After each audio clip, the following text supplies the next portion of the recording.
Hello, everybody, and welcome to another episode of I Hate Your Taste in Movies. This is a movie podcast where we force our friends to watch their favorite movies and watch the slow, inevitable decline.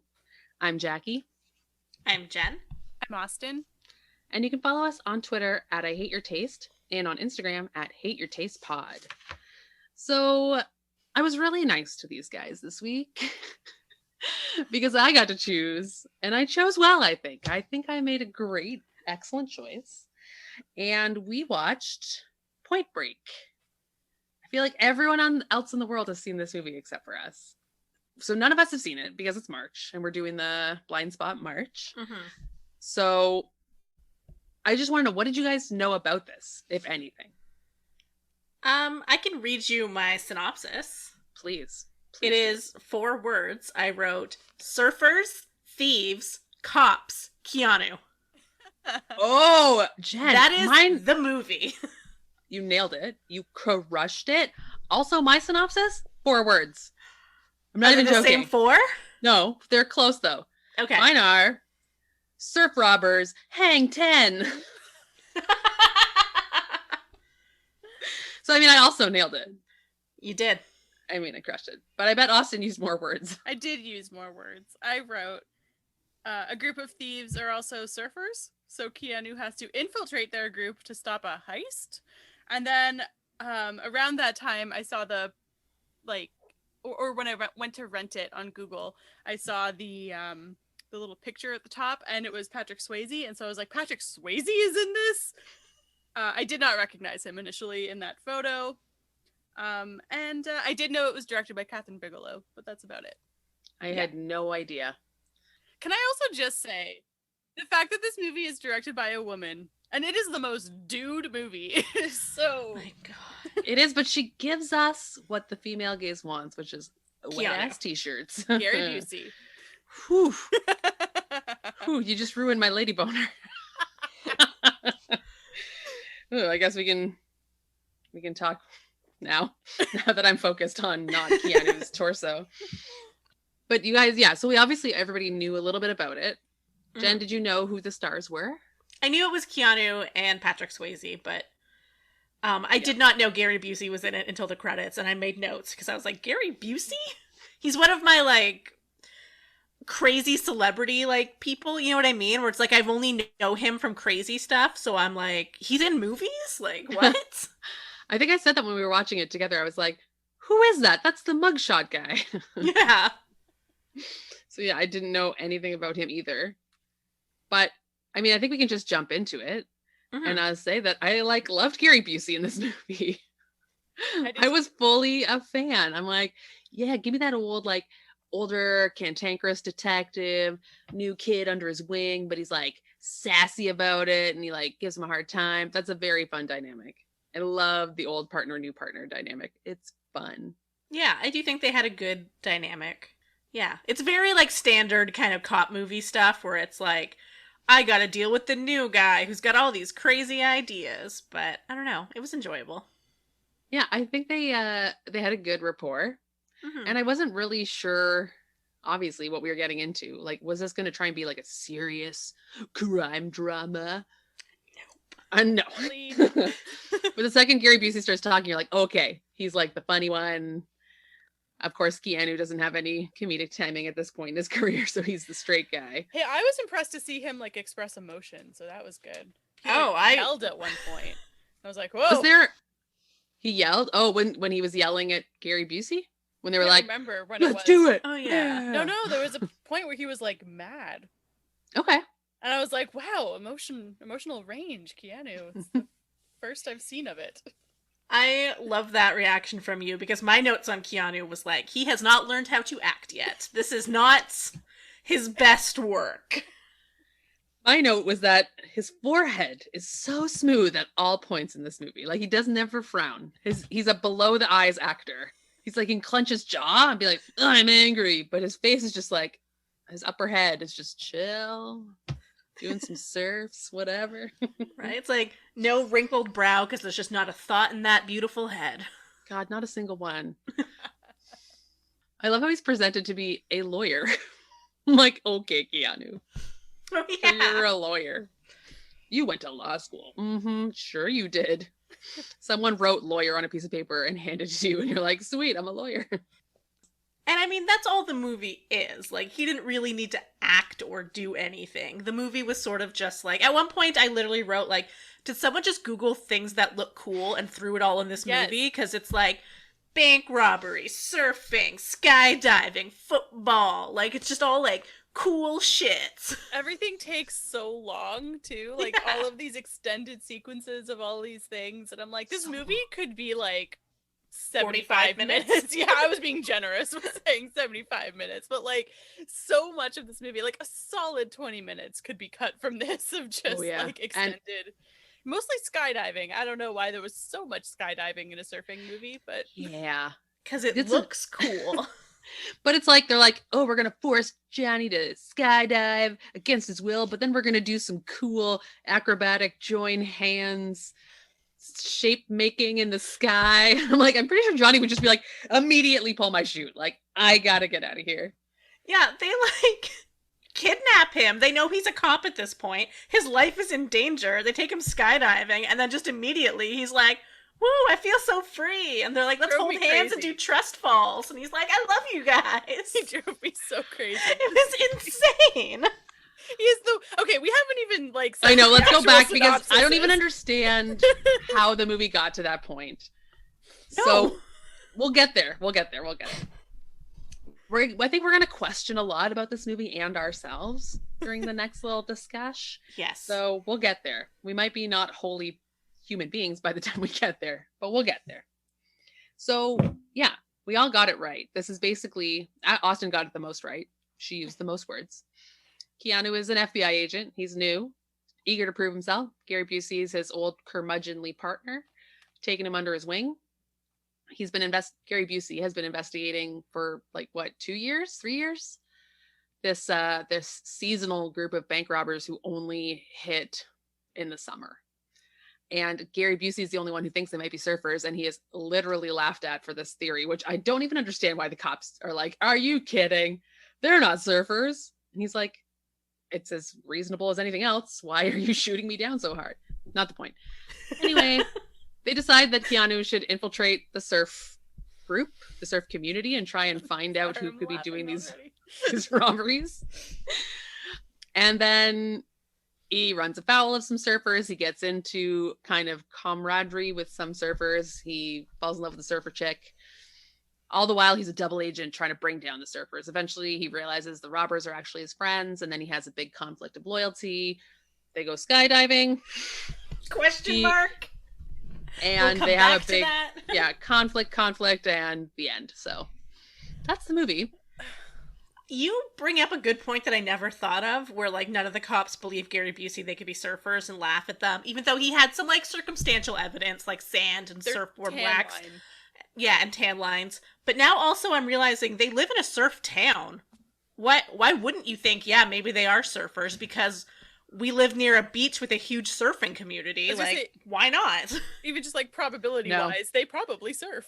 You're crazy, Busey. You're a loose cannon. But it's so true. The way they portray the surf community, it's like the biggest community in town. Like that's what keeps their economy going.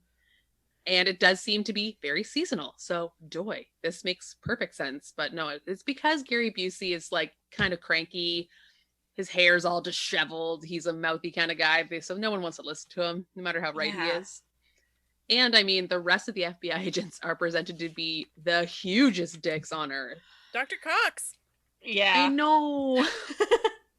And I thought he was going to be cool at first, because when they first introduced Dr. Cox, the FBI agent, Dr. FBI agent, he's like, I like things orderly. I like people to do their work. And he was like really straight-laced appearing. And I'm like, cool, I would like this as my boss. He sounds reasonable. I love that you thought that meant he was going to be a good guy and not obviously like the obstacle boss that's in every cop movie where they're like, you gotta play by the rules. And then the main character cop is like, I gotta break all the rules to solve the case. Like every movie, Jackie, you've given us all of these movies. That's the formula.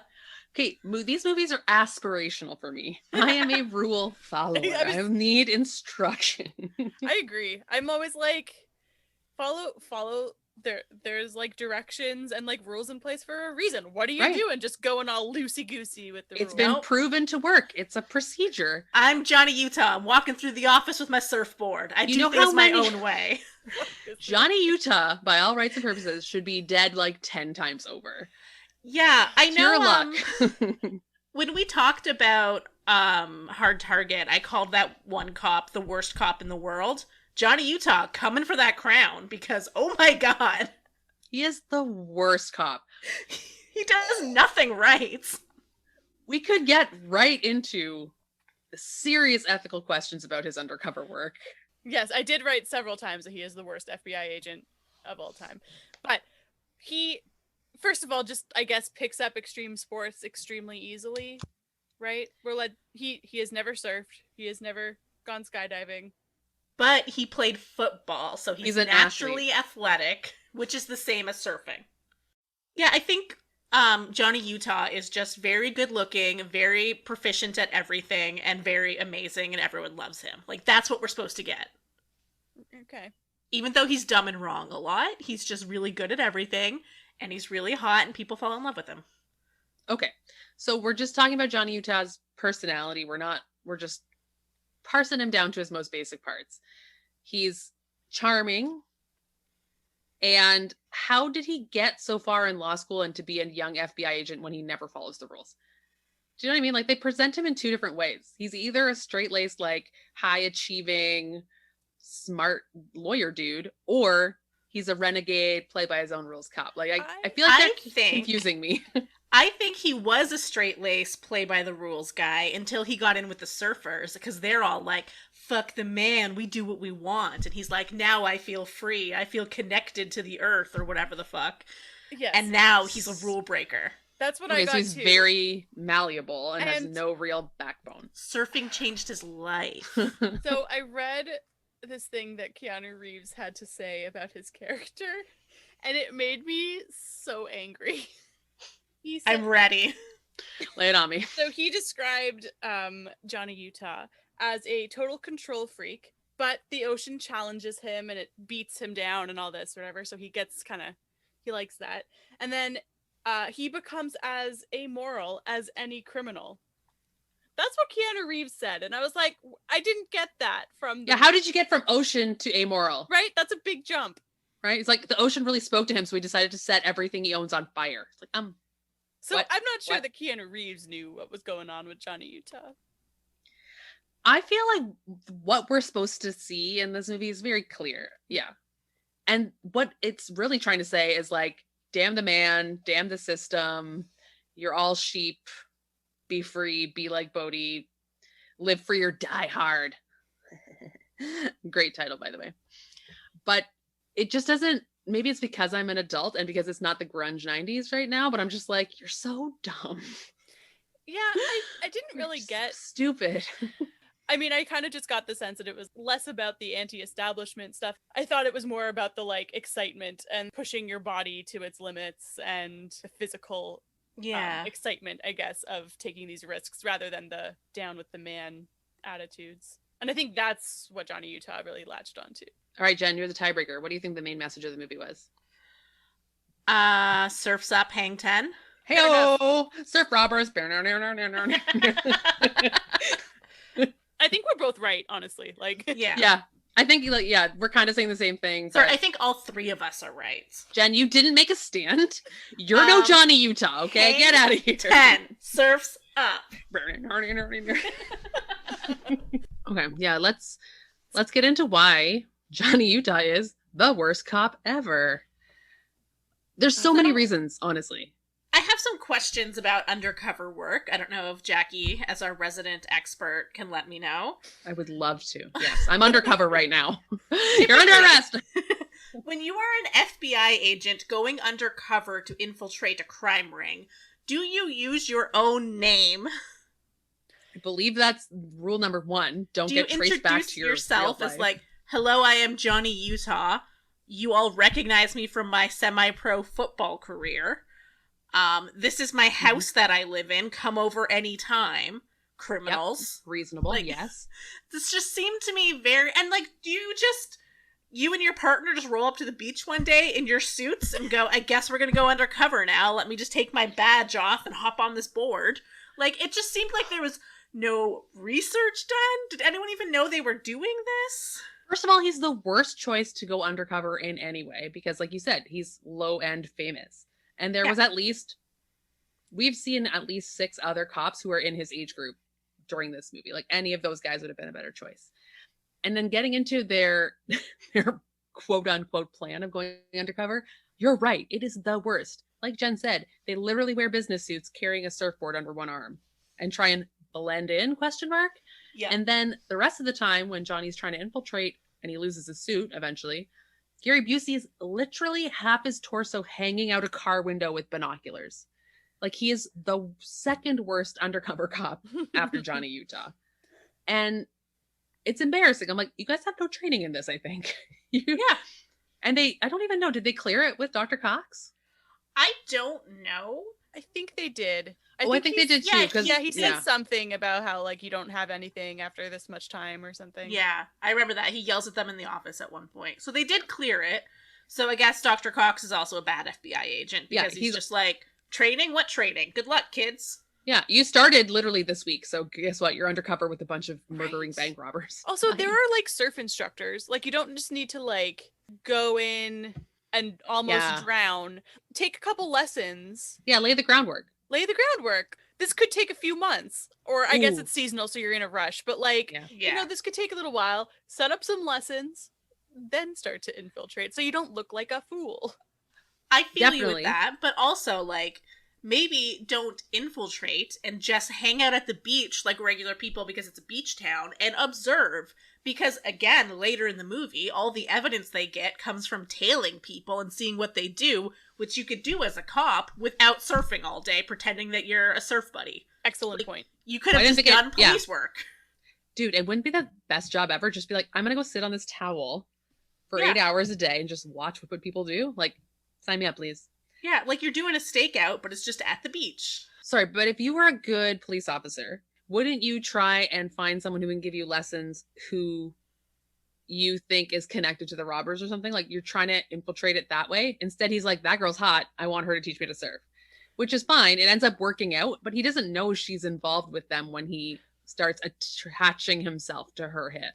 I mean, I know that this is a movie, and but it really bothered me that I'm like, of course the first fucking people you meet are your bad guys. Like, of fucking I was course. Going to say too, like, the surf girl that ends up teaching him and then they fall in love or whatever. It's also like the first surfer that he meets. So he's like, she has to teach me. And she could be like, buddy, I'm not a teacher. Like, the instructor's over there. Go sign up for lessons. But, like, if he wants someone to teach him, it should be in the pursuit of this case. Like, he doesn't know that she's connected. She's just a girl who's hot. I'm like, you should be working the case, not actually getting surf lessons from a hot chick. But their whole idea to work the case was just like, go surf. Any surfers? Like, just go surf? Like, okay, so we're all on the same page. He should have sat down, watched for a little while, figured out someone he thought was a suspect, then try and get that person to teach him to surf. That's how he infiltrates. Or maybe, maybe have some backup surfing lessons in his back pocket, just in case. That could be like his cover story for why he's at the beach all day. He's taking surf lessons. And then while he's there, they're looking for a tight-knit group of 5. He could be like looking for that and being like, okay, I see a tight-knit group of 5 surfers. Like, let's tail them. Yeah. I wonder, I just lost my train of thought. Well, while you're thinking I lost it. I have another example of why they're terrible FBI agents. Do they not run around the beach at one point cutting people's hair off? Totally! Ripping hair off and cutting hair! I totally somehow forgot about that. That was the weirdest montage, too. And it only happens to, like, 2 guys. And I'm like, are you trying... What? They were trying to get the composition of, like, salts and chemicals from the water. But... First of all, what you're doing is illegal. You're literally assaulting people. But second of all, you can't just pick 2 random guys and get an accurate sampling of what the water is like. You know what you can do? Take some water. Like, who knows? Maybe these guys are visiting. Maybe they hang out at another beach. Like, you don't know that these are the guys to check their hair. The whole science behind that was garbage. Just probably find their hair, I don't know, around their towels or something. Go into the shower drain in the change room. Like, Sorry, but that's where all the hair is. Literally, they're looking for what the water deposits on your hair. So you could go swimming and then use your own hair. Or, like I said before, literally scoop up some water. Like, I feel like we're all missing the real simple point here. Just like scoop it, take it to the lab. Excellent point. Excellent point. Bad cop. I have another question about poor work. I have lots. So. Okay. This is kind of changing the subject, but do mix-ups like this happen a lot? Where, because when they do the raid, which I don't understand why they did the raid, there was another undercover cop in there who had been working to like catch these drug dealers or whatever, and so like does that happen? Is there not like a log of like, hey, we have an undercover guy here? And I'm sure mix-ups do happen, but I agree that, first of all, because Jackie called it when we were watching this, they're going to do the raid, and you were like, why are they even doing a raid? What evidence did they get? We don't know. They had been doing a stakeout at the house, and then the next scene, Keanu, like, sleeps in, and he's late for the raid, and shows up, and it's like, okay. What a shitty cop! Yeah, again, shitty cop. He was too busy having sex on the beach with a woman that he was spying on. We'll get into that. But he, like, shows up at the raid, and you're right, I don't know who authorized this raid, like, what evidence they had. And they keep calling it his raid. If it did get authorized by Dr. Cox, he should know, because he's the one who shows up at the scene and yells at them for there being another undercover agent there. So it's like, I guess you didn't sign off on this, which means that they're terrible cops because they didn't report that they were having a raid. And also, do many raids happen with only 4 FBI agents and, like, no one else, when you have at least 7 people in a house that you think are dangerous criminals? Well, if it wasn't approved, how did they get the other 2 guys to even come on this raid? True. So I feel like someone approved it. Maybe there is an intermediary between Dr. Cox and them, but, like, I feel like there's a lot of steps in place so that this doesn't happen. Yeah. But I do understand also guarding the secret of the person undercover. Like, yes. Not everybody can know that this is, like, Johnny Law in the drug den. Right, but you'd think if there was, like, some sort of raid happening... There has to be, like, it has to go through a department, I'm sure, of is there an undercover guy in this house department? Also, get clearance. Was the raid mentioned before, or did I just completely miss it? Because I was like, what raid? No, it was not mentioned until Keanu woke up and was like, I'm late for the raid. And it was like his raid. Like, they kept being like, it's your raid and you're late to it. Like, what? Yeah, he just runs. They're just like, it's like literally, I'm on the beach, oh, I'm late, and then they're running at a house. Like, there's no explanation of why. I mean, they've been tailing them for a while, so we can assume they saw something, but they weren't watching them close enough to know that they had a full armory of guns in that house either. Yeah. Right? Like, they had 100 guns. Yeah. And they didn't even care that there were innocent women who were not involved in this gang. I mean, they ended up being quite feisty. Yeah. Like, they're dangerous women, but you don't know, like, in theory, they're potentially innocent bystanders, but they don't give a shit. They're just like, let's raid. I mean, I'm on the side of, like, the woman in the shower who came out and started stabbing a guy, because if I'm just showering and all of a sudden there's gunfire in my house, like, I'm not going to be like, oh, that's the police. Question for you. Would you stab him if he was wearing an FBI coat? Depends on the situation. Yeah, okay. Because I think that guy was wearing an FBI coat. Because I think he was one of the other 2 cops, not our, like, main dudes, who obviously... Gary Busey's wearing a Hawaiian shirt, and Keanu's wearing, like, a tank top. It's pathetic. It's ridiculous. Again, like, if you saw them, you wouldn't think, oh, the FBI are here raiding and arresting my, like, you know, gun-toting boyfriend. You would just be like, there's a gang war in my house. I gotta fight back. Yeah, I feel like not a jury in the land would convict her. Literally, she's naked and terrorized. People are, like, shooting. You just start stabbing. At that kind of situation, you're just like, stabby, stabby. You come near me, you get stabbed at the end. And if this raid wasn't properly approved, like, guess what? Illegal raid. Yeah, I don't understand the raid at all. It's kind of a stupid point in the movie. It's not really necessary. I kind of think they're trying to say that Johnny realizes it's probably Bodhi and his friends, and, like, he's trying to prove it's not Bodhi. Like, he's denying it in his own mind. Like, the kernel of suspicion is maybe there, and he's like, no, it can't be my buds who are super into philosophy and, like, the earth. It has to be the guys who tried to beat me up earlier. And he just wants it to be them so bad. He's like, let's raid. Let's just friggin' raid. Like, I get that, you know, these guys were, like, the bad guys. They tried to beat him up at the beach. I think Bodhi called them, like, Nazis and something, and said they were into some bad shit. So, like, yes, they are the bad guys. So you kind of had to eliminate them as suspects out of the way. But I just feel like that raid was so, like, messy. Like, nothing made sense. It was very, like, even just watching it, it felt, which I kind of like, that a lot of the police work and everything in this movie does look like shit because they're doing a shit job. So there's not a lot of like cool action scenes, which I know Jackie loves, but they were kind of just like stumbling all over and being awful, and like a lawnmower threw them off. They couldn't hear each other because there was a lawnmower next door. Like, incompetence. And they faced off against some incompetent dudes too. One guy shot himself in the foot. Yeah. One guy literally like tripped himself and shot himself in the face or something. Like, it was very bumbling bunch of idiots. Yeah, which I don't mind, but I just felt like that made the whole thing just even more like confusing, where I'm like, why are we in a raid? Why doesn't anyone know what they're doing? There was probably a lull in the action, so like, let's shoot some guns. They're like, we surfed, we played football, but now we're like too chill, so let's go shoot up some people. Which I respect. Let's just state that. But I also wanted to say, did anyone for 1 second believe that that undercover cop was supposed to be like a peer of these drug dealer guys? The undercover cop looks 45. He looks so old. 45-year-old? Yeah, he's like, oh, bro, super gnar. Let's sell some crystal meth. Right? I will say, though, like, I find it believable specifically in this, like, weird surfer community where you know there's gonna be some, like, old hippie dudes trying to, like, hang around in there. So on that note, I, again, was surprised that Patrick Swayze was in this movie, and I'm not here to call Patrick Swayze old. I know he wasn't really old, but I don't think I would have put him and Keanu Reeves in the same peer group necessarily. And, like, for a while I was like, oh, is it gonna be, like, a love triangle between... what's her name? Were they both fighting for Keanu? No, I'm into that love triangle. I forget. Oh, yeah. Tyler, is that the one? Tyler, yeah.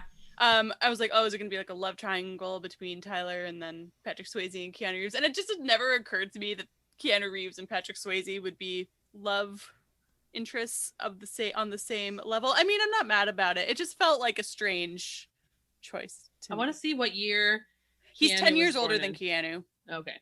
Or 9 or 10. I did look.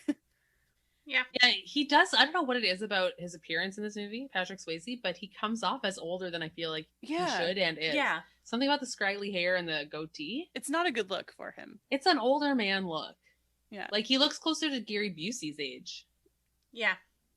And Keanu looks so young. He's a like baby. a baby puppy. I don't even believe him to be 25. I'm like, you're 18. Okay. Which is also, like, hilarious because that scene comes up when the, like, 11-year-old at the cash register is like, it's cool that you're learning to surf at your old age. And Keanu's like, excuse me, I'm 25. And we're like, oh, he's a baby. And the kid says, it's never too late. As if 25 is old. I'm like, get fucked. I'm not ready to be attacked on this level. I'm not drunk enough. But that kid working is also in violation of so many labor laws. Yeah, where's the FBI on that? Right? He goes undercover at the surf shop and he pretends to be 10 and he gets hired. I would watch that movie too because he's shuffling along on his knees with like fake shoes on his knees. You guys, I'm writing a movie right now. But let's talk about Bodhi a little bit. Yeah. Bodhi is an experience. Oh gosh. I hate hippies. So like any of that like philosophical pontificating about life and the ocean and the oneness of all this stuff, I want to die. Like, yes. I checked out. So did I. Which is Me not too. the fault of Patrick Swayze. He's delivering the dialogue that it's meant to be there, but I just feel like maybe you're supposed to think Bodhi's cool, but I do not. So true. His whole big speech by the fire, I think we all had other thoughts in our brains. Like, what am I going to make for dinner? Like, I just barely not remember. interested in that. Yeah, I can barely remember. I remember looking at his face and being like, oh, he's been talking for a minute or two. And then I was like, what else is happening in my house? What else can I look at?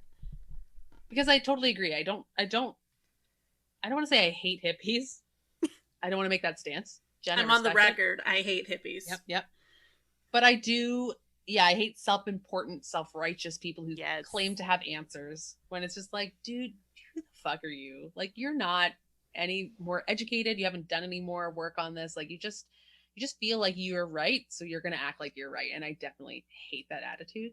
And I know you're right. Bodhi is supposed to be, I think, not a bad guy, not the worst guy, right? Like, he's a conflicted gray area kind of bad guy. Yes, he doesn't like Which, violence. I love a gray, morally gray, like, in-between kind of character. I know, Jackie, you always say you love the, like, good guy, bad guy.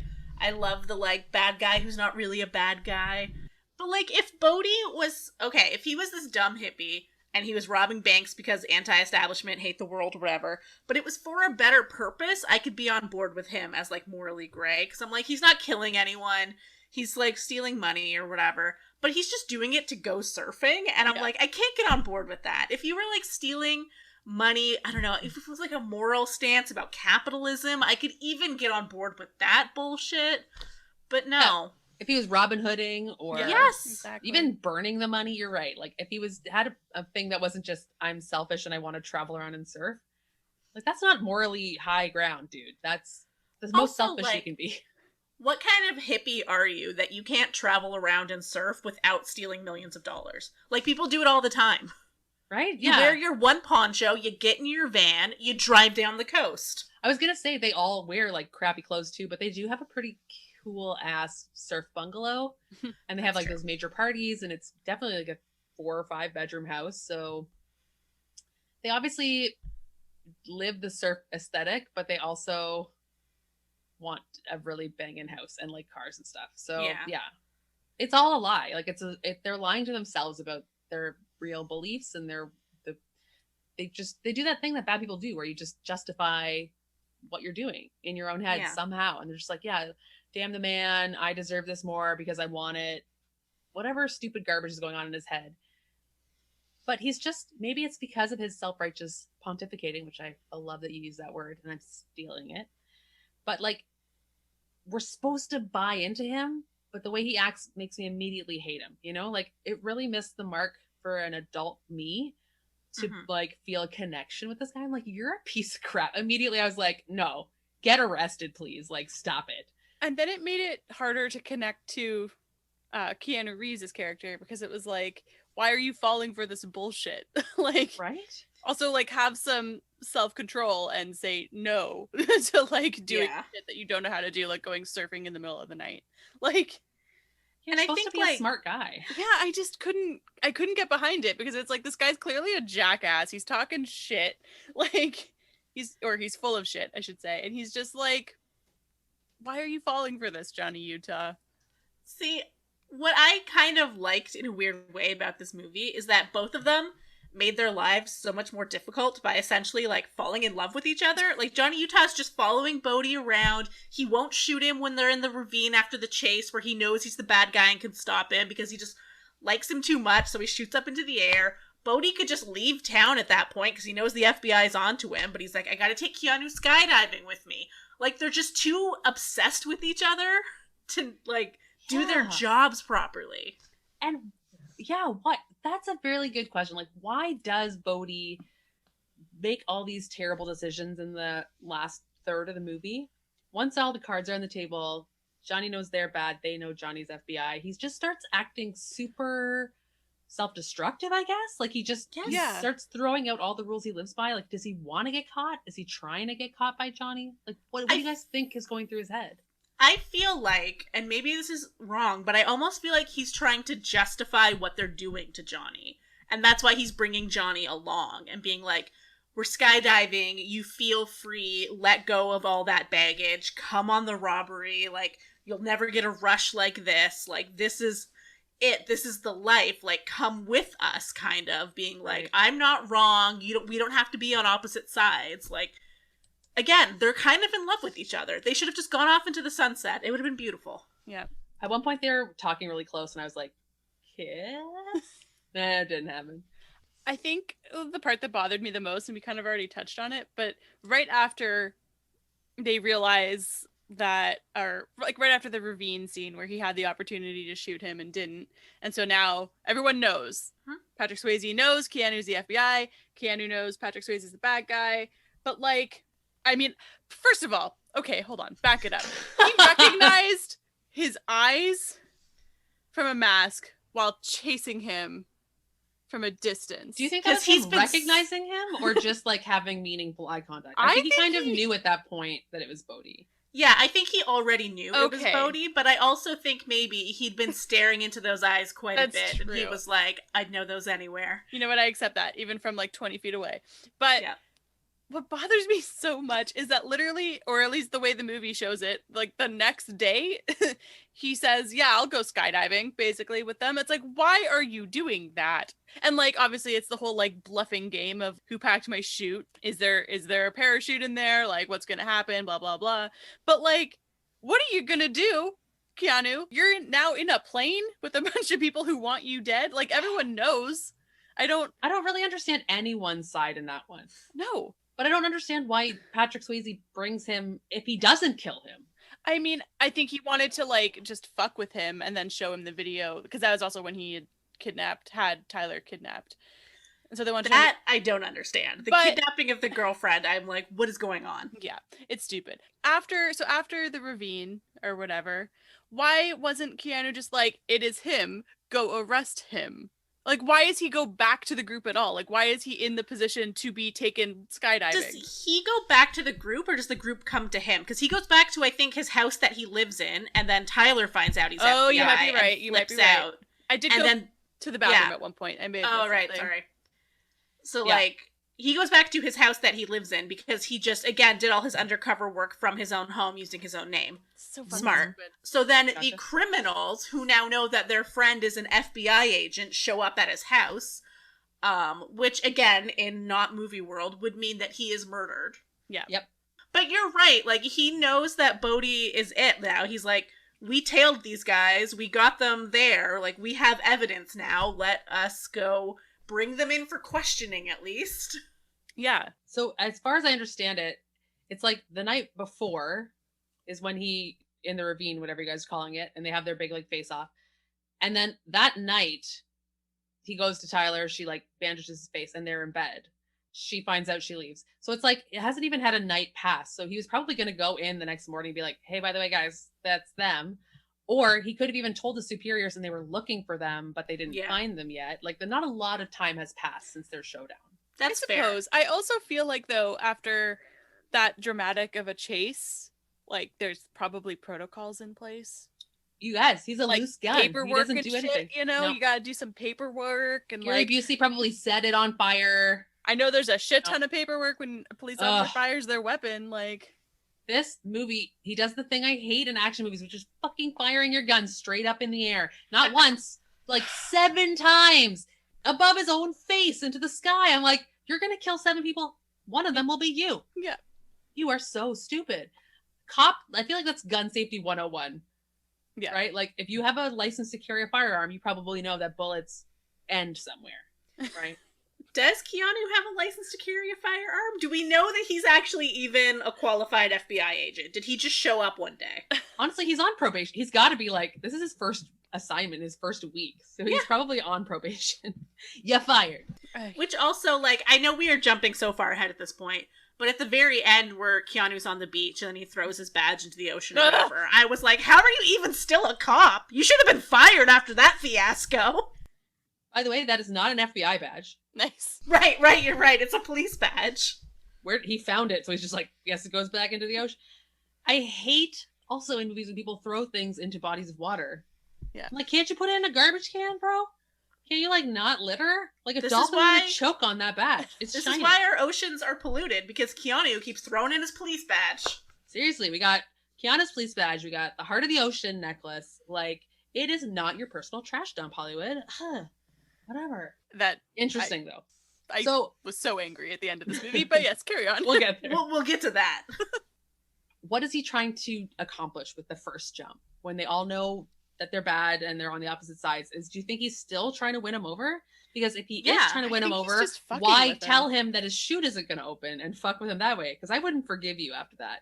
If you make me think my chute's not going to be open, I think our friendship's done. I was just gonna say, I think it's kind of both. I don't necessarily know if he was trying to win him over. I think because like all the cards are on the table, they're just not saying it. Everyone knows everything.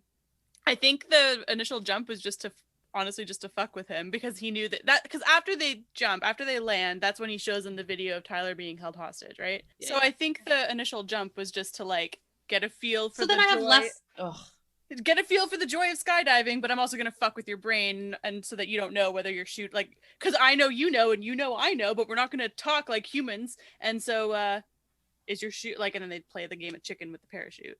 Yeah, it's pretty stupid. I guess we're all in agreement. It just doesn't make sense that he would do this. I think it was like he's trying to fuck with him, but I also think he's trying to like, I don't know. Like I feel like he's not trying to fuck with him in like a fuck you, I hate you, you betrayed me kind of way. I think he's trying to fuck with him in like a don't you see what you're missing out? Like look at all this fun, cool stuff we all do, like the adrenaline, the excitement, like you know what I mean? Like, I never really got that Bodhi was like, I hate you now. I'm going to ruin your life. Like, even the stuff with Tyler, he's like, I don't want to hurt. I didn't buy any of that stuff with Tyler. I thought it was going to be a fake out and that she was in on it. So I was very disappointed when at the end she turns up of having been kidnapped. And I was like, damn it.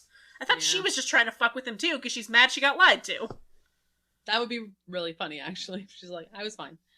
Yeah, she's like, I've been bank robbing this whole time. Are you crazy? I just don't get it. If you really want to show Johnny the majesty of skydiving, don't make him think he's actually gonna die because his chute's not gonna open. I don't think he did think that though. Like, I don't think he was convinced that he was gonna. I think he was jokingly like, "Who packed my chute?" Like semi-jokingly, like serious, but also like, because then they started fucking. Like everyone started mixing up the parachutes. Like, "Oh, take mine, take mine." So like anyone could have ended up with anything. Like I think they all anticipated exactly that happening. So I don't think he actually thought that his chute wasn't gonna go. Then he's even worse of a cop than we thought in the first place. Yeah. Because if you go skydiving with the bad guy, probably shouldn't trust that they packed your chute correctly. Yeah. He also could have just not jumped out of the plane.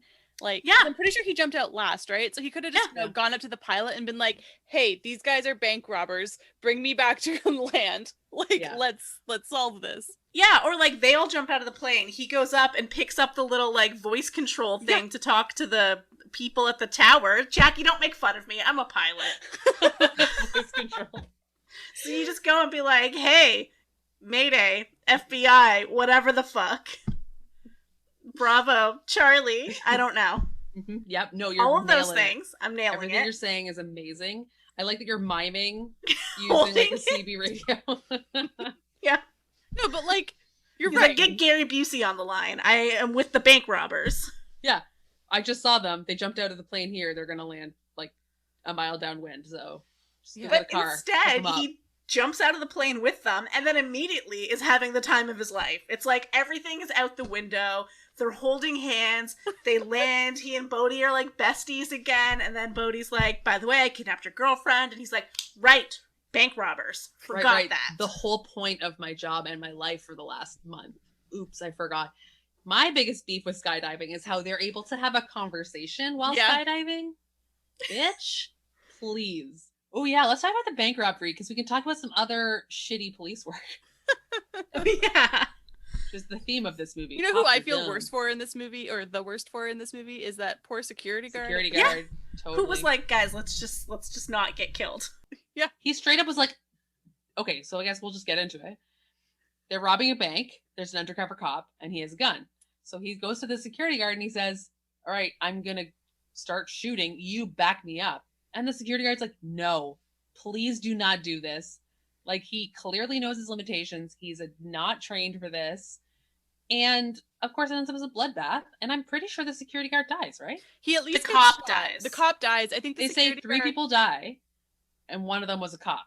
Yeah, he at least gets shot. He probably died. I think it was the security guard, the cop, and one of the bank robbers. Ugh. Yeah. Which is uncool. That guy was just trying to make a decent day's pay, guarding that bank. He didn't ask for this, and he said no. Right? Yeah. If he had been a hero and got shot, I'd be like, whatever. But he was like, please do not do this. I'm not ready for this. I can't do this. And the cop forced him into it, and that is a really bad cop. Yeah. I mean, I was on that cop side briefly because he did take down one of the bank robbers, and at this point in the movie, he was the only cop we'd ever seen to actually take down a criminal. But you're right, they just got themselves killed. Yeah. And I mean, I guess he's a cop, so he's not really in on this case or anything, or their patterns, but they're a non-violent bank robbing group. So it's like, the best thing is just to be chill. Everyone just lay down and let this pass by, but he had to be the hero. And again, what kind of a dumb cop are you to not know that 1 against 5, or if you add the security guard, 1.3 against 5 is like not good odds.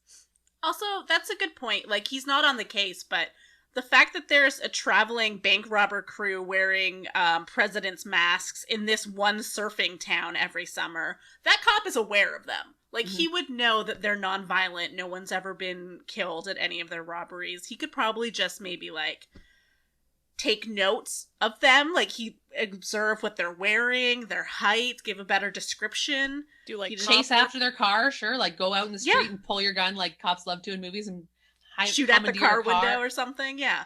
I was going to say commandeer a car, but yeah, start shooting, shoot the tires. Yeah. Fine. That could have been better. You decide to get into a literal gunfight with 5 armed men with 40 civilians around you. Yeah. Like, that's got to be against the rules. I do want to get into a tangent about heist movies at some point. But anyway, one of my favorite things that, like, the cops or the good guys do in these things is instead of taking down the robbers, what they do is they silently start, like, sneaking people out to safety. Ooh, I would have been on board if they had done that. If the cop had been like, I have a gun, security guard, you have a gun, they're distracted, let's sneak towards the door and, like, usher people out. And then, like, Keanu's there, not really doing fucking anything, even though he's an FBI agent. Like, he could have been helping and being like, let's get these people to safety. I thought he was going to do something. Anything. He just stood there and then got shot in his bulletproof vest. Oh, God. I'm sure Patrick Swayze had his back turned momentarily. Do a, like, flash your badge, or he probably didn't have his badge on him, but something. Do something. Literally anything. He could have walked in with them and been like, I am a cop who is being held hostage in this situation. Yeah. Please do not shoot me. Like, what's Patrick Swayze going to say? It's not a lie. It's just the truth.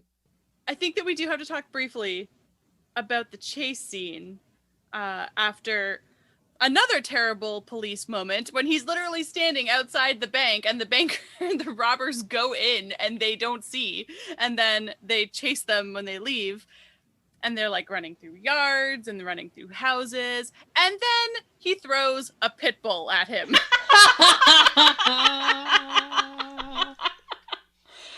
Oh my God. That was the frigging best. I was a full, like, 10 seconds ahead. So I saw it, and then I got to turn my head and watch Austin experience it. And it was so funny. She's horrified. Just launched a pit bull at Keanu Reeves. And the pit bull's just like, wee. I know, lucky dog. He's having a fun day. Right? Like, he probably would have been like, if that guy came back, we'd have licked his hand and been like, thanks, man. That was cool. I appreciate it. It was really funny. I mean, that's what you got to do.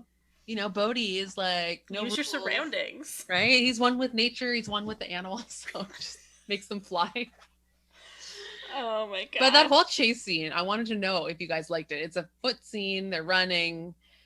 It's pretty hectic. Yes. And it's pretty blunt and messy. Like, it's not a very polished chase scene as we see in, say, like a Jason Bourne movie or something. They're literally just, like, ramming their way through homes and fences and everything.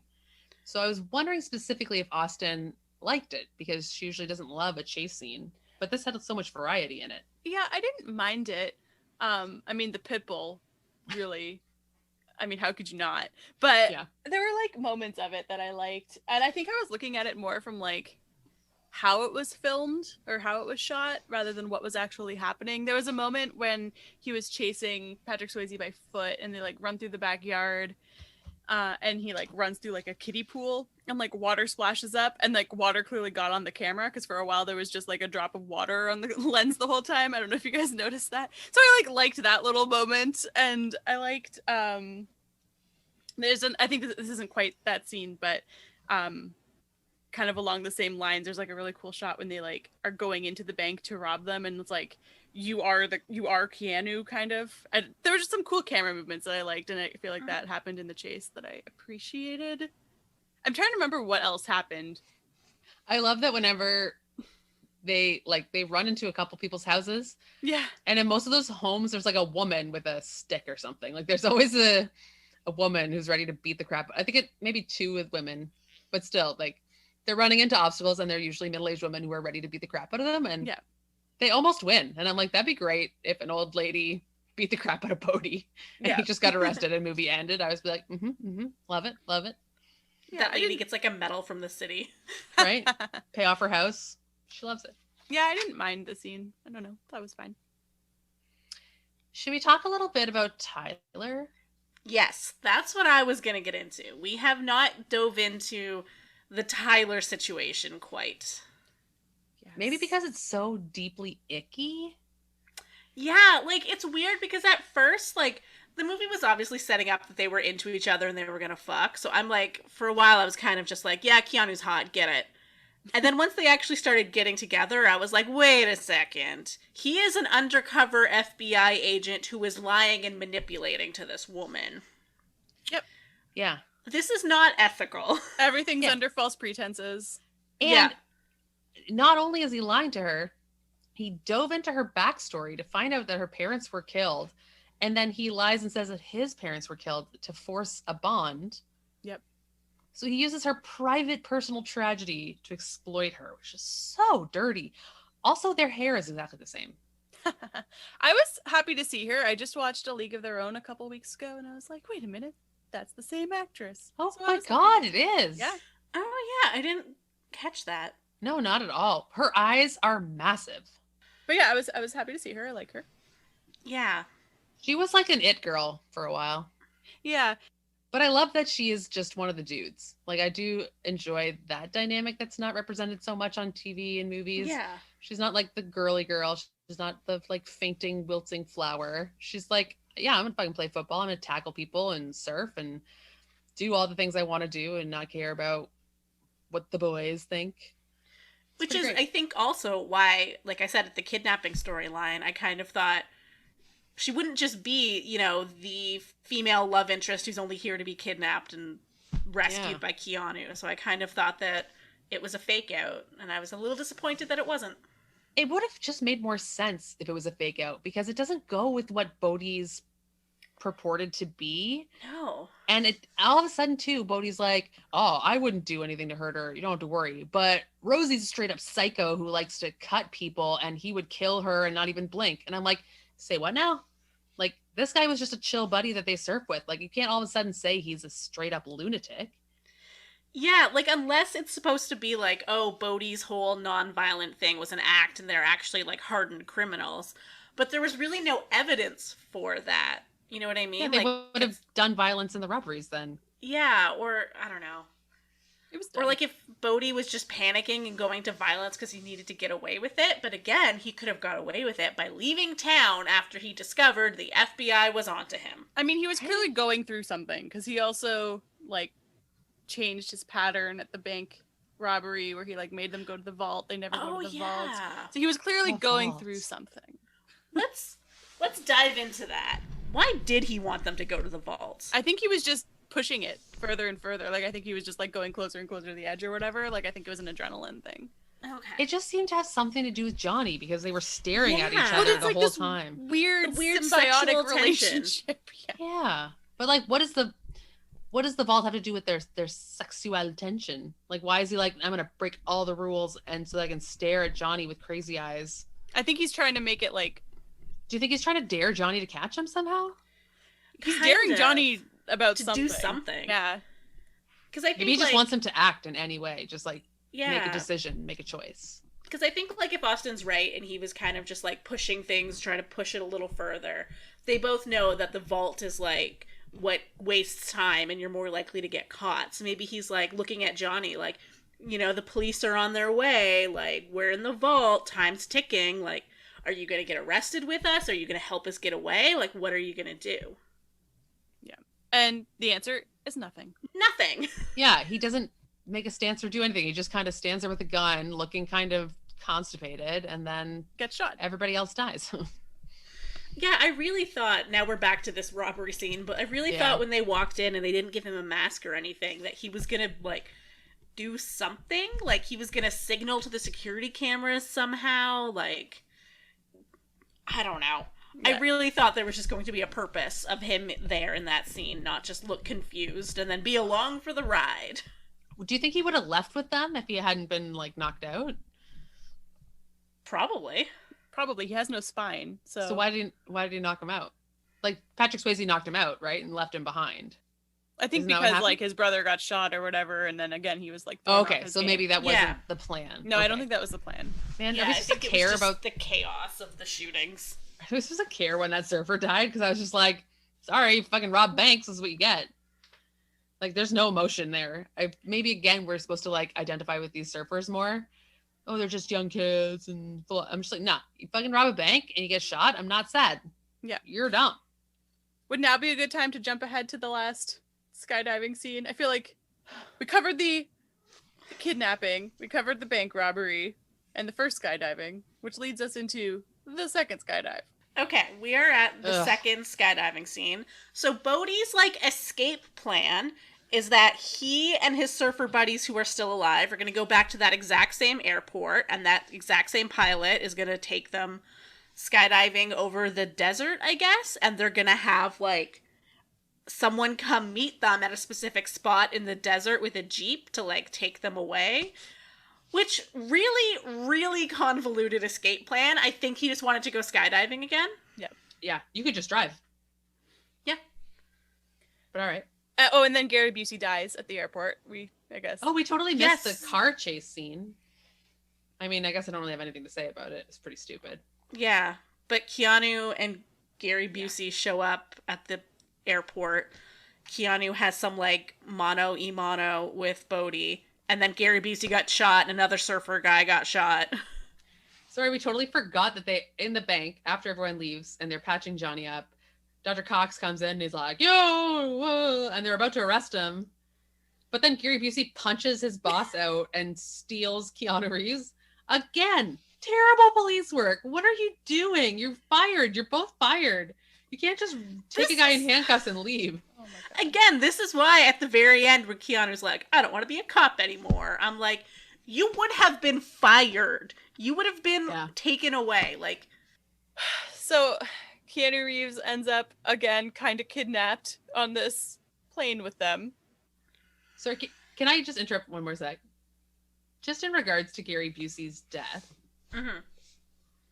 Again, terrible police work. He shoots a guy, but then turns his back on him. Just like, why would you turn your back on a guy you don't know is dead and has a gun? But I wanted to know, did you guys feel sad? Did you have a sad feeling? I feel like we didn't have time to feel sad. Yeah, that's fair. Yeah, I mean, I guess I was sad in the sense that I was like, oh, I didn't expect his character to die at this point. But I wasn't really sad and like, oh no, Gary Busey. Because I was sad, and I was like, it was the classic, I'm 2 years away from retirement trope, where he's definitely going to die. But I was also very aware during, like, Keanu's big emotional Busey moment that there's just, like, nothing going on behind his eyes. I was like, you don't even look sad. God. You're not crying. You're not screaming. You're just like, Gary, you all right? Okay. No, he's dead. Bye. Yeah, it wasn't super impactful. It was kind of sad. Like, he was a good character, I suppose. He just didn't need to die either. It was pointless. No. Didn't add anything. Okay, anyway. So he ends up on the plane. Yes. With Patrick Swayze and a man bleeding to death. The one surfer that's left who, yes, has just been shot and is bleeding to death, is cold, is shaking, is... His name is Roach. Roach, yes. I did try to make a list of some of the names in this movie. They're ridiculous. Stupid. And then... So they're, like, flying. They get to their, like, point where they're going to jump out of the plane. The surfer guy's, like, half dead. And, like, Keanu tries to be a tough guy. He's like, yeah, you're feeling like that because you're going to die. This is what you get. And he gets all, like, tough. And it's like, where is this coming from? Where is this energy? Where was this energy 20 minutes ago? Anyway. Yeah, that was your friend and you wouldn't arrest him. But now you're like, fuck you, you're going to die. It's not a nice thing to say to someone. It's not going to change the fact that, yeah, like, he's clearly going to die. Yeah, I think he's saying it to more get at Bodhi, to be like, your friends are all dying because you fucked up. Like, it's over. Give up. But, yeah, that poor half-dead guy who they then push out of a plane, like... Yeah, Bodhi's not quite smart enough, I think, to get the subtext of what Keanu's saying. He's just like, shut up, man. That's not nice. I was convinced the guy was going to die, like, halfway. But I guess he lived long enough to pull the chute. But I guess. But I think... died on impact. Honestly, the jerking motion of a parachute probably ripped all of his wounds wider open, and he just, like, bled to death in the sky. Yeah. Which, I mean, again, you rob a bank. I don't really feel that sorry for you. And also, like, now you've just left that body in the desert. Like, I guess you don't care about, like, evidence or anything anymore, but, like... Well, it's cold to do. Yeah, because they say they're going to go bury it, and then they're like, we don't have time. And it says who? Who is like... Yeah, who's on their way? No one knows where you are. Yeah, I doubt they filed an accurate flight plan or whatever before they took off. Well, Dr. Cox got knocked out. Gary Busey's dead. No one knows where Keanu is. But wasn't there a bunch of cop cars that showed up at the airport? Am I hallucinating? Like, didn't they have to rush to get into the plane and take off because cops were coming? Maybe? I can't remember now. I can't remember. But even then, the cops wouldn't know necessarily where the plane's going or where they jump out of it. But they could, like, you're supposed to, that's what I mean. Like, they were supposed to file a flight plan with directions of where your plane's going, but they're criminals, okay? They're not really about the details. He's going wherever. Like, the plane, it didn't land where they jumped out, so it's not. Anyways, it's stupid. So Patrick Swayze jumps out of the plane. Why wouldn't Keanu have, like, a beacon on himself or something in his wallet? Anyway, sorry. Side note, I'm like... You think Keanu has his wallet on him? Good point. Good point. He doesn't have a wallet. He has, like, a loose baggie of change. That's more Keanu style. He left his wallet wide open on the beach like 10 days ago. With his FBI badge. And he's like, whoops. Oh, fucking stupid. Okay, but so Patrick Swayze jumps out of the plane, and then Keanu's like, no, you gotta let Austin do? Sorry. You gotta let Austin do it. She's been waiting so long to talk about this. Patrick Swayze jumps out the plane. Keanu Reeves has a little meltdown. He has a gun in one hand, no parachute, thinks about it for a second, and then launches himself out of the plane. Yep. He considers to this his death. Legitimately. He thinks about it. He's like, yep, this seems like a plan. Bring my gun. Jump out of a plane. Also, I mean, he holds the gun in his left hand, because then he eventually catches up to Patrick Swayze, which that's like a whole other debate, and then is like clinging to his front with his gun. I love how you just fly past. That's a whole other debate. Well, I do have a little. We don't have time to get into that. I do have trivia about that later. Okay. And so they're like having this like very heated conversation with his gun in his left hand, and then Patrick Swayze is like, how are you gonna pull the cord? You're gonna have to use your other hand, and blah blah blah blah blah. I can't do it with the gun. I don't know why you couldn't pull the cord with your gun in the hand, but okay. So it's like you couldn't even think to put your gun in your right hand. Yeah. Like none of this was thought out. Clearly and not. Like, jumping out of a plane with no parachute is not typically something you do. Well, that's it. So he's not like, when I catch up to him, I'll have my gun in the appropriate hand. Yeah. I think he's just like, fuck it. Blah. And he says fuck it, which is the best. But also not a plan still. You can't just be like, fuck it. I'm sure this will work out. And I know you're going to get into this in trivia. But his freak out, his hissy while he's deciding to jump, at least 15 seconds. How far can a plane go in 15 seconds? Pretty far. Pretty far, I think. Probably very far. You are no longer directly above where he jumped. And also, he's pretty far down. I'm pretty sure your free fall is only like a minute. So how are you going to catch up? Like, it's the whole... And then they all know this is ridiculous, but they talk for 90 seconds. And he says the term meat waffle, which is very upsetting. And isn't this where when they land, we're like, your legs are broken? Yes! They both landed like on their feet? Because they're playing, okay, first of all, they're playing chicken again with the parachute. Mm-hmm. And they, after literally talking for over a minute about being like, pull the parachute. No, don't pull the parachute. You do it. No, you do it. You hang up. You hang up. It's one of those situations, right? And then... Not just kiss, you know? Please. It would have been... In midair. So point. Romantic. So Keanu finally pulls the chute. Like, less than... I mean, what, like 60 feet or something? Like, they're so close. Literally.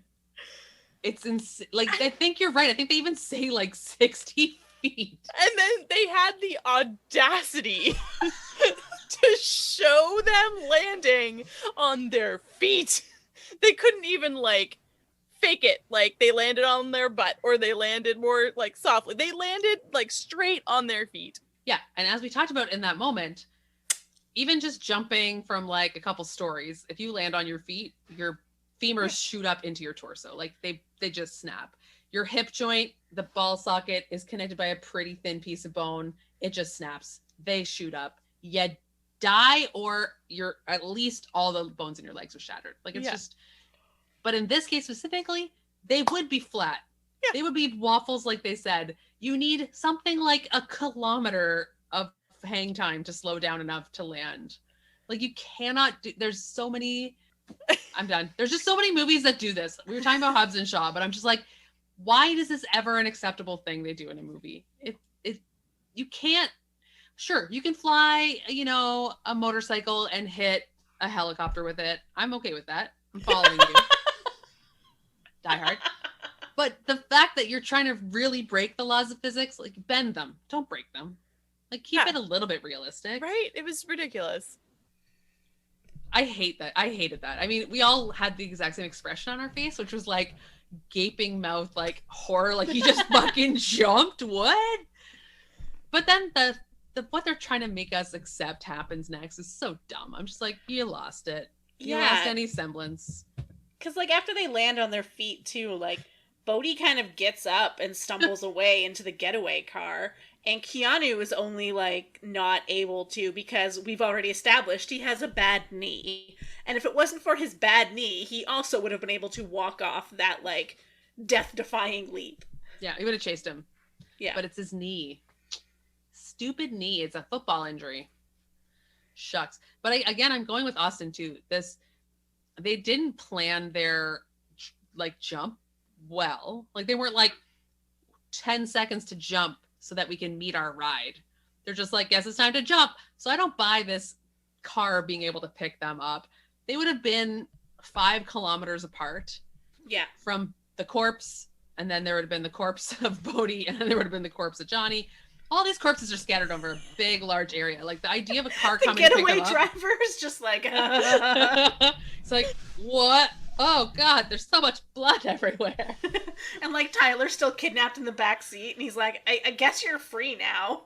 Yeah, but he like just frees her in the desert, like, yeah, figure it out, and she's literally wearing no clothes. She's like, all right, cool. But I don't even understand their plan at this point. Now at the end of the movie, they release Tyler.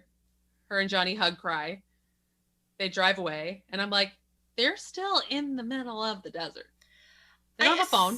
Where are they going to go? Somewhere in the middle of the desert. Do you mean like Bodhi, or do you mean like Johnny? I mean Johnny and Tyler now. They're like, what's their next step? That I have no idea. Because the other guys, I'm like, I guess they're driving to Mexico and like disappearing. Yeah. But Johnny and Tyler, I guess, are dragging themselves through the desert until help arrives. So Johnny can't walk. Pilot, because at one point at the airport, the pilot was about to get out of the plane, and then the bad guys with their guns were like, "You're gonna do this, or we'll kill you." Maybe after they all jump out of the plane, the pilot's like getting on that CB radio walkie-talkie thing, being like, little help here, guys? Some weird shit just went down. There was a shootout. A half-shot guy just got pushed out of my plane. Another guy jumped without a parachute. Like, I don't know what to do. That's a good point. Yes, okay. The pilot saved the day. He wouldn't necessarily note the exact coordinates. He would know roughly, though. Like, yeah. I guess. I'm sure they that could drive he would have a around good being enough like, Johnny. Or maybe he, like, did. I don't think he did. I feel like he was probably like, what the fuck? Who's the good guy? Who's the bad guy? I'm just going to fly this plane and not really pay attention. But maybe he's, like, flying it being like, this is going to be testimony at a trial later. I need to have my story right because I'm an accomplice to something. Yes. I'm sure we all do that nonstop, right? Like, yeah. If you ever see a suspicious van, you're like, okay, I was walking my dog at this time of day. This is the license plate. This is the color. Nice. As long as we're not the only one. And then the van is like an Amazon delivery van. And it always is. It's 100% never suspicious, but I'm like, I got your number, pal. Oh, my! You're delivering to me. Of course, I'm addicted to shopping. Thank you. Oh boy! And I then know, but we can agree, right? Like the second skydive is the biggest problem of this movie, right? Yeah. I mean, there's some closely hesitation that I followed wasn't by the accept- next scene. What's the next scene? The end of the Yeah. movie. Oh, the end. See, there are things I like about the ending, but there are things that just make absolutely no fucking sense. Hey. Take us through the ending, man. Oh. Jen, why don't you take us away? So, earlier in the movie, Bodhi was like, next year there's going to be a 1 in a 500-year storm in Australia, and I want to surf it at this specific beach. So now we're like a year later, during that storm, at that beach in Australia, where Johnny's just going to go find Bodhi surfing, because he knows he's going to be there. And everyone is leaving the beach because there's a hurricane happening. So Keanu just walks onto the beach, and he's like, I finally found you, Bodhi. I've been tracking you forever. And Bodhi's like, whatever, I don't care. I don't even remember what their interaction is like. But then Keanu, like, puts handcuffs on him because he's going to arrest him. And then Bodhi's like, no, just let me go surf and die because I want to die doing what I love. And then Keanu's like, okay, because I still love you. So he takes the handcuffs off and Bodhi goes die. And like 500 helicopters and police, like SWAT teams arrive on the beach. And they're like, what's going on? And then Keanu's like, whatever, man, and throws his badge into the ocean and walks away. They're like, we'll get him when he comes back. And Keanu's like, he's not coming back. Yeah, but he never says like, I'm gonna go die. Like, no, it's I didn't even get that because I'm just like, yeah, totally. Let him go have like one another cool surf. Like, it's his last time before he goes to jail. But then they're like, oh no, he's going out there to die. And I was like, oh, that sucks. I hate that. I want you to be punished. You deserve to go to jail. You caused a lot of people to die. Like, I don't think you should get off that easy. I think it would be even better for you to go to jail because you can't cage me, man. Yeah, exactly. I like how like the sympathy card that he played was like, can you imagine me in a jail cell? Like, you can't keep me. It's like, easily. Then you're a criminal. Like, that's. Yeah. Like, even if we wanted to forgive the bank robberies because he never hurt anyone, blah, blah, blah, you kidnapped Tyler. Yeah. Yeah. Like, that was a violent crime. Like, go to jail for that. And he shot, didn't he shoot the cop? Like, wasn't it Bodhi who actually killed the cop? Oh, I know one of the other guys shot the security guard, but he shot someone. Yeah. Like, he someone. He is responsible for a lot of deaths, directly and indirectly. It's just ridiculous. I fucking hate. I really don't like Johnny Utah because I'm just like, just grow a spine, do your fucking job. Like, he doesn't want to do his job. That's why the badge goes in the ocean. Because he wants to be free, like Patrick Swayze. Well, now he's as immoral as a criminal. Yeah, well, like, look at how well it worked out for Patrick Swayze. Maybe reevaluate your life plan. Do you want to go die? Like, is that your plan? You had a year to think about this. He got to live, you know? I never really lived because I've been dragged down by the man. I hate it so much. I don't buy that at all.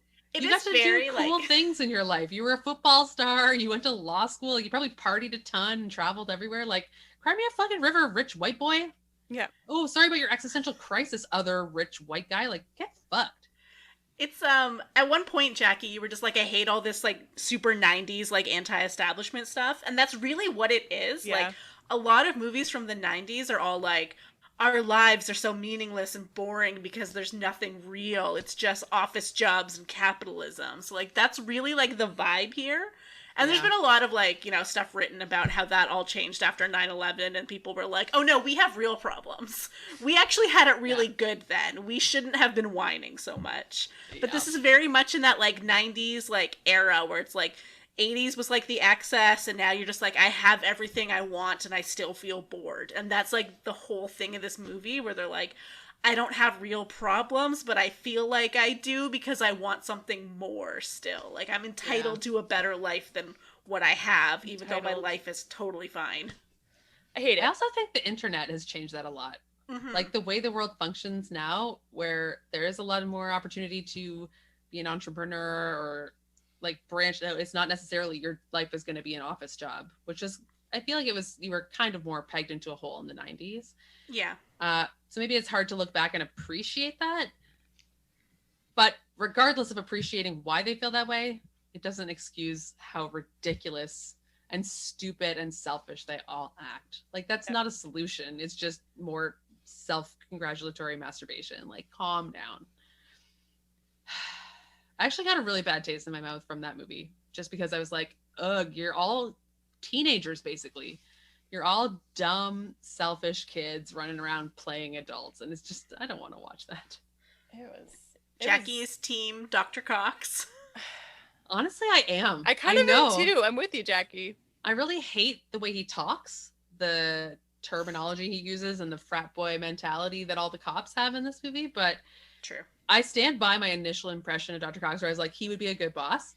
Yeah. And I honestly thought that he was going to be like a good, solid part of the team. Like, I expected that. I didn't think he would be the stodgy bad guy. It's funny because I didn't like interpret him at all as a bad guy, or not like a bad guy, like villain, but just like a bad dude. Like, that did not read to me at all, because I was like, well, he's just doing his job. They're all shit in the bed. Like, he's got to rein them in. Like, he's doing what he has to do. That's fair. I do think he was also a dick, but all the cops were just terrible. I would be so a dick, he too, doesn't if I'm stand dealing with out. fucking Johnny Utah. So the point is that cops are bad again. Yes, Yeah. yeah. In this movie. Always. All cops are bad. I think the character that I'm most on the side with, I guess, is just Tyler, because she was just trying to hang out and surf and then Right. hook up with a hot Keanu, and then she found out he was a cop who manipulated her, and she tried to shoot him. Good for her. Oh, we didn't even talk about that. She fired a gun 6 inches from his head. And he sat up and was like, speaking in a regular voice. He did not scream. I'm assuming he could still hear. Tyler's a wild card, man. You don't want to piss her off. I think she gave that kind of like dangerous vibe right off the bat. Like she's a little bit loony. But that's why he likes her, living on the edge. I do like, I'm not sure if I would immediately fire at someone I just discovered was a member of the FBI. Like, I feel like that's a crime. But I understand why she was so enraged at that moment, where she was like, this FBI member just manipulated me into bed. Did she shoot him or try to shoot him with his own gun? Yes. Now we're just back to him being a bad undercover FBI agent, that he's like, hey, source that I'm sleeping with, come over to my house. My badge and gun are on the table. It 100% is. She finds it very easily in his house. It's funny because you guys were talking about how like he was a lawyer and all this, and initially I guess I just missed something or I wasn't paying attention. I assumed that was like the backstory. I didn't realize he actually had gone to law school. Like I thought that was like the cover that he was going with. But then you guys are totally right, because it's like, why would they do that if like he's using his real name, he's using his real address? Like I was giving him way too much credit right off the bat. Yeah, to be honest, he's not really undercover. No. He's like being himself, but just trying to make friends. Yeah, and like, do they think he's currently a lawyer and that's the day job he's going to? Like, or is he just telling them, like, I have to go to the FBI headquarters today? Totally unrelated. But you're right. If they thought he was a lawyer, then that would imply that he has some belief in law and order. So, like, why would they let him into the gang? Yeah, like, I do think they were trying to bring him into the fold to join them in their crime escapades at some point. But yeah, like, I don't know why they would be like, oh, you were a lawyer. Like, that's cool. Done. End of questioning. Yeah. We will never ask again, like, where you're going, what you're up to, why you're always hanging out with that older guy who's spying on us with binoculars. It all comes down to Bodhi. He's the leader, and he just doesn't do any due diligence. He just takes everything at face value and then goes on his dumb monologues. But like, that's life, he's just shitty, man. He's just shitty at his leadership role, which I don't respect. Can we talk, because I totally forgot, but can we talk about how Johnny Utah sort of like everything clicked and fell into place when he saw the one guy mooning because one of the bank robbers mooned the camera, and he's like, that ass, I know that ass, they are the bank robbers. Oh my god. I'll never forget that ass. With its very distinct tan line of shorts. It's like, wow, you really cracked the case. Get it? He cracked the case. Woo! Oh my god. That was another time when Johnny and Gary Busey got real close talky. Like, I don't know why this movie really wanted all the male characters to kiss. I'm okay with it. I just don't understand the point. I mean, this was a love story between Johnny Utah and Bodhi. It really truly was. Two fucking idiots who ruined their lives because they just loved each other so much. Yeah, like, what do you think Johnny's plan is after he hurls his badge into the water? Is he going to be a surf bum? Surfing. Yeah, your money will run out, bro. Every day. Are you the new Bodhi? Are you going to start robbing banks? Because you need a job, dude. It's going to work at the surf shop, maybe, with the 10-year-old. Yeah, the 10-year-old will be his boss. So now I'm back on the ending. He's in Australia. Did the police pay for Johnny to travel the world trying to find Bodhi? Because I feel like he would have been taken off that case. I feel like they would have been like, we know where he's going to be in 1 year. Okay, great. We'll be there. In the meantime, other criminals. Like, literally, we're not going to pay for you to chase him all over Central America. So, like, we know where he's going to be. Was he doing that on his own dime? Was he, like, paying for himself to go to, like, Fiji or wherever he said to try to find Bodhi? At first, I thought, yes. Like, at first I thought he was, like, doing this on his own, all independent. And then when all the police helicopters came, I was like, oh, okay, I guess he does still work for the FBI. Also, how did they coordinate with the Australian authorities? I feel like this is a big operation. I was also going to say, I don't know if the FBI has jurisdiction in Australia to send Keanu there to arrest a guy. Like, I think they would have had to work with the Australian authorities, been like, Bodhi's going to be at this beach. Can you please arrest him and extradite him to America? Well, that's why I thought Why was Keanu even there? That's why I thought he was on his own. Yeah, because Keanu needed to see him one last time. Yeah. I just feel like the FBI wouldn't pay the airfare. No, I none of this would happen, Jackie. I feel like Keanu would no longer be an active agent. Yeah, you're right. Immediately, the day after they find him roaming the desert, they're like, you're under arrest for a lot of things. And it would take more than a year for that to be like settled because he committed crimes and did a real bad bunch of police work and lots of people died. Like his passport would be revoked at the minimum. He's not going to Australia. He's not traveling South America. This movie, you guys. Okay, but like, this beyond the fact that everything is stupid and it's very unrealistic and dumb, did you like this movie? There were times where I was like, this is insane and I love it. And there were times where I was like, this is insane and I hate it. That is actually the perfect summary. Yeah, I have no idea if I liked it or not. I'm like actually exactly like Jen. Like there are some points where I was like, this is everything I've ever wanted in a movie. And then there's sometimes I was like, oh, this is breaking my will to live. So before we get into high points and low points, we should take a second to talk about one of our friends' new podcasts. It's called Quiz Coconuts Quickfire Quiz Pod. It's on Apple Podcasts. But this is actually how we met. Yeah, so we were originally on a trivia team together. I mean, we still are. Once trivia is a thing again post-COVID, we are 3/5 of a trivia team, and we will continue, and we will continue our reign as the winning team. Quiz Coconut knows us because we would just dominate, and then also yell at him a lot when we thought he got answers wrong and we got them right. So I think he's going to love the podcast format where he can't hear us screaming at him. Yes. And I think he loved our real competitive spirit, right? And he's the best. Honestly, I loved James. He did a great job. He's very personable and he's really good at his job. So I think everybody who likes trivia and doing quizzes and finding a way to distract yourself in this terrible, terrible time should go listen to James's podcast. Yes. So it's called Quiz Coconuts Quickfire Quiz Pod, available on Apple Podcasts. It features 10 trivia questions and 1 bad joke. He is notorious for his bad jokes. Terrible. But yeah, so it sounds like it's going to be really cool. I'm really excited to check it out. A variety of trivia topics, some Name That tunes. But yeah, so weekly trivia podcast for you guys to check out. So we just thought we'd shout out James. All right. High points? High points and low points. All right. What is a high point? And I think my high point before was going to be hotness, but it's going to be the surf scenes. Like, I know they're kind of long sometimes, but I just want to be by an ocean so badly that I just want to look at the ocean. Like it's actually kind of weird that I never really realized it until this moment. But at my office, there's a giant painting of an ocean by my desk. My backdrop on my computer is an ocean. Like, I'm just really feeling drawn to water right now, which I don't have an explanation for.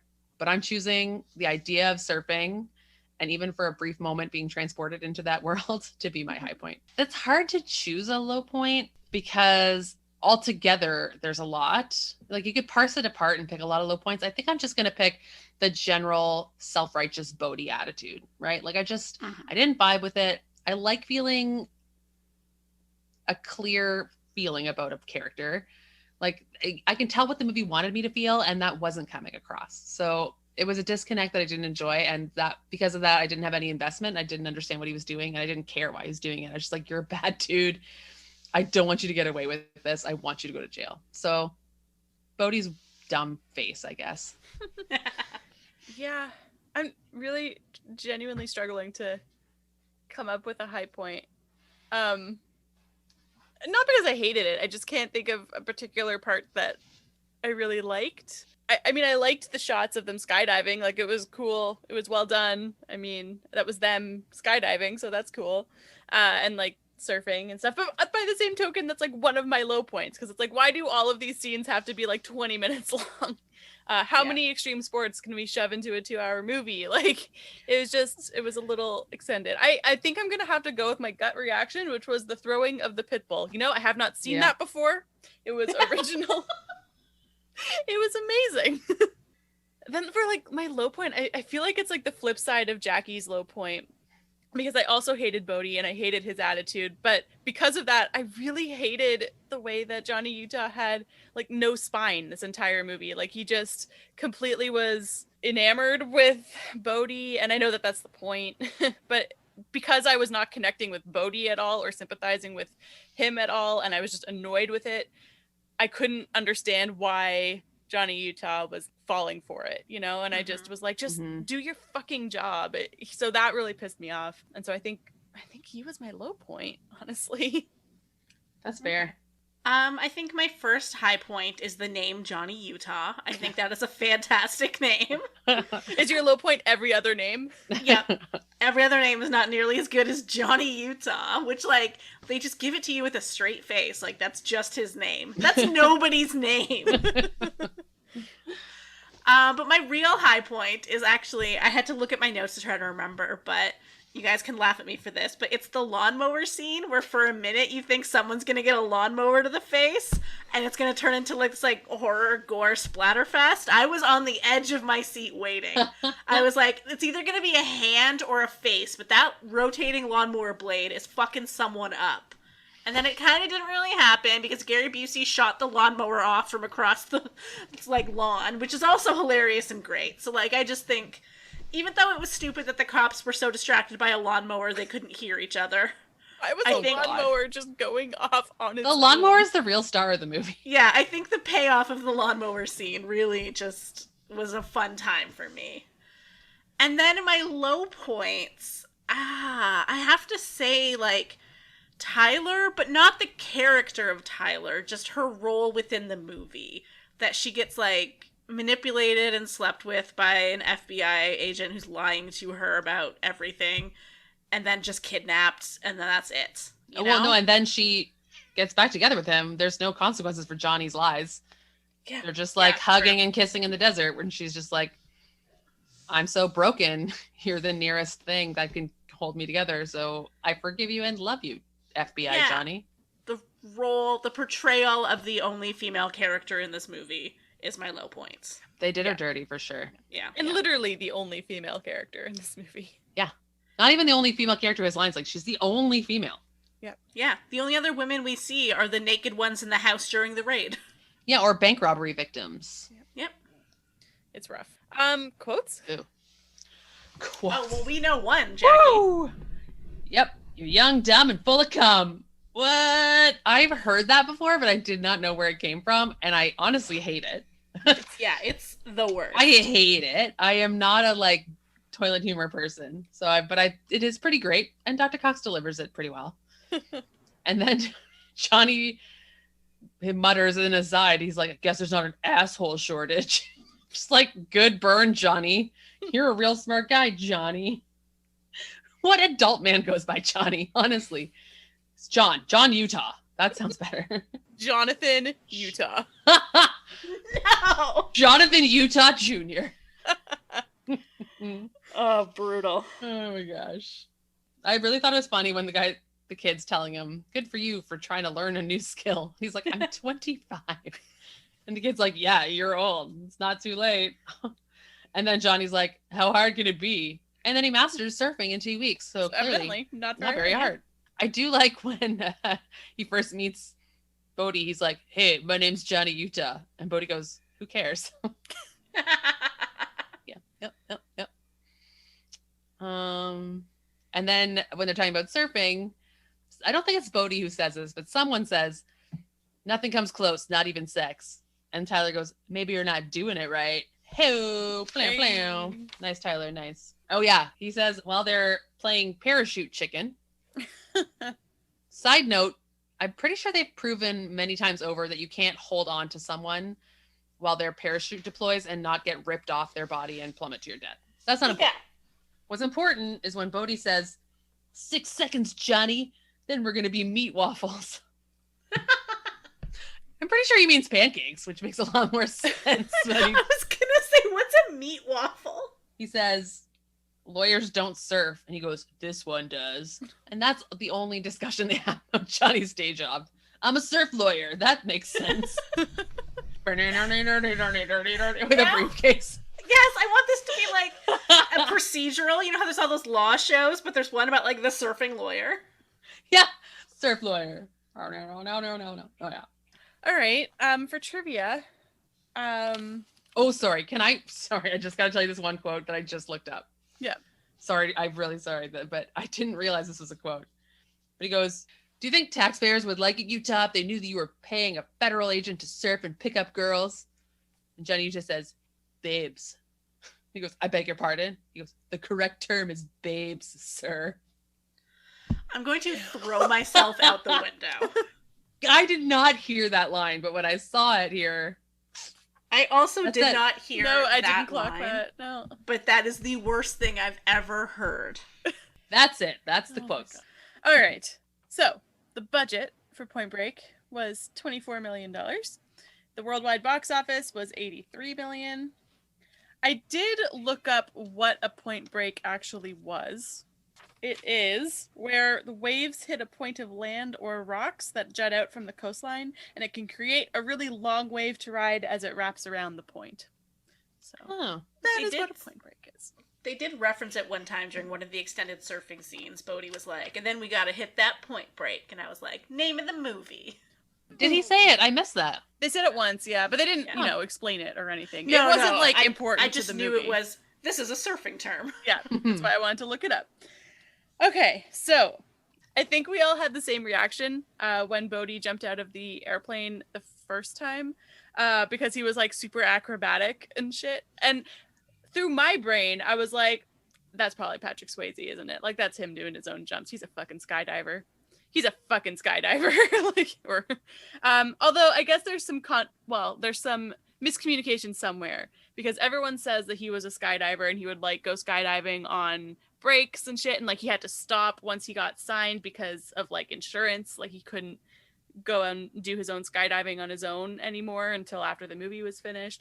But then I guess in his biography he said that he didn't skydive before the movie and that it was his brother that was an accomplished skydiver. So I don't know what the deal is, but anyway, he did 55 jumps total for the movie. He also, this should come as no surprise, he just strikes me as that kind of guy. He refused to use a stunt double for many of the surfing scenes. So when it comes to the final jump, I'm getting comfortable here. So they tested this on Mythbusters. Oh, good. Yes. Yes. I was going to mention Mythbusters. Yeah. Nice, Austin. Nice. So the final jump was tested on Mythbusters. They found that you obviously couldn't free fall for 90 seconds or have a conversation, but you could conceivably, or he could have conceivably caught up to Patrick Swayze by contorting his body in whatever particular way. That part was conceivable. Or what did they use? Plausible. That part was plausible. Some other potential castings that could have happened. Matthew Broderick was offered the role of Johnny Utah. Ha. Ew. I cannot picture Matthew Broderick in this movie. Surfing? Jen's dying. I'm sorry, just picture him in these scenes at the beach, surfing. No, I don't want being to. like, I'm the cool guy. He's got, I mean, I would believe the dweeby lawyer vibe on him. I don't know if I could believe the now I'm one of you cool guys vibe. Yeah, no, Dreamy there's no Surfer. way. No, you don't. Yeah. When you think Dreamy Surfer, you don't think Matthew Broderick. Uh-huh. And like, no offense to Matthew Broderick, but just not the right role for him. Yeah. No. Some other people who auditioned for the role include Johnny Depp, Charlie Sheen, and Val Kilmer. I So, feel like those would all be better choices than Matthew Broderick. Yeah. you're not wrong. Do you guys want to take a number guess? Pew, pew, pew, pew, pew, pew. Ooh, yes, what is the question? How many times is the word fuck said in this movie? 17. 34. 105. Oh, wow. Wow. I did not hear that many. Maybe they counted when Johnny's surfing, he goes, fuck. Maybe that was like 6. Yeah. Okay, Jackie, this is for you. I have tied this movie into our love for Canada's Wonderland. Oh, I So, love it so much. because Gary Busey starred in another skydiving movie, one by the name of A Drop Zone. Oh, I hate Drop Zone. But yes, I'm gonna wear a Gary Busey mask when we go back and ride Drop Zone. Please We're gonna don't. ride Drop Zone. I'm going to. It's happening. Bold of Excuse you me to while I assume we're Google. gonna ride Drop Zone again. We have to ride every ride in the park again. That's true. That's true. Anyway, that's Wonderland Corner. That's not a segment. We're not doing this. Corner. My last piece of trivia is that all the members of the ex-presidents, which is the robber gang, we didn't even mention that, they die in the order that their respective presidents served in office. Oh, that's kind of cool. Right? I like that. I like that too. It's a little Easter egg for you if you Yeah. know your presidential history. I do not. All right, Jen. 1991. All right. So we have done a 1991 movie before. Or does anyone remember what it was? I'll give you a hint. It was a Jackie pick, Yeah, I knew obviously, because that. it's the 90s. And my second hint is that Okay. it was #1 at the box office in the year of 1991. 1991. I'm like losing track of what we did. Did we do Terminator? Terminator 2 Judgment Day. Yeah. Nice. But yeah, so then the other top movies of the year, I'm sure we mentioned it in that episode, were Robin Hood, Prince of Thieves, Beauty and the Beast. Silence of the Lambs was the big Oscar movie that year. It won like the big 5, so director, picture, actor, actress, and screenplay. Only 3 movies in history have done that. So Nice. this is the Silence of the Lambs year. What about ratings? Ratings. I have no idea. I actually went pretty high, you guys. Okay. I gave it a solid 8 out of 10 out of enjoyment because I enjoy being angry about improbable things happening in movies. I'm like, are you joking? You jumped off a plane without a parachute? It's fun. Get my hackles up. But I enjoyed it, even though it was a little bit slow. And even though I had a general feeling of distaste for Bodhi, I still found this like watchable. I was into it. I wanted to see what was going to happen. So yeah. And in terms of quality, I had a hard time with the score because I didn't notice anything. I didn't notice music. I didn't notice cinematography. It's classic, superficial me, but I couldn't tell you if this was a well-made movie. But I will say it was full of cute boys, so it gets an 8 out of 10. I love it. It's the only thing I can contribute. Yeah, I have no idea. I mean, I think it was fun enough. I think this is another one of those that I'm glad we watched together because I definitely enjoyed the experience of watching it more virtually with you guys than I would have watching it by myself. And yeah, it was ridiculous. It was absurd, but it was like perfectly watchable, I thought. So I'll give it like a 6 for enjoyment. And then for quality, there were like some cinematography stuff I liked, some camera stuff that I liked, the music, I don't really remember it. It was a little long. It was a little there were too many sports involved in this movie. I think I'm going to say like maybe a 5 for quality. Okay. Yeah, I think I'm kind of on the same page with you guys in terms of enjoyments. Like I said before, there was times where I was like, this is insane and I love it. Times where I was like, this is insane and I do not love it. So I think overall it's like a 7 maybe. Like it was enjoyable. It was fun to watch. There was some stuff I had issues with. There was some stuff that I had a great time with. For the quality, like, I will say there was some things that I liked. I know I mentioned earlier, like, the action scenes. I liked that they were kind of messy and not perfect because it was a little bit more realism. I don't know why the realism came in that and nothing else in the rest of this movie, but I'll take it. So I do think it was a well-made movie, even if Keanu was not at his best acting abilities as of yet. Sorry, still love you. So I think quality, yeah, it's like a 7. It was fine. It was enjoyable. Jen split That the works. difference. Yeah. Do we have any issues with the friendometer? I feel good. Feel pretty good.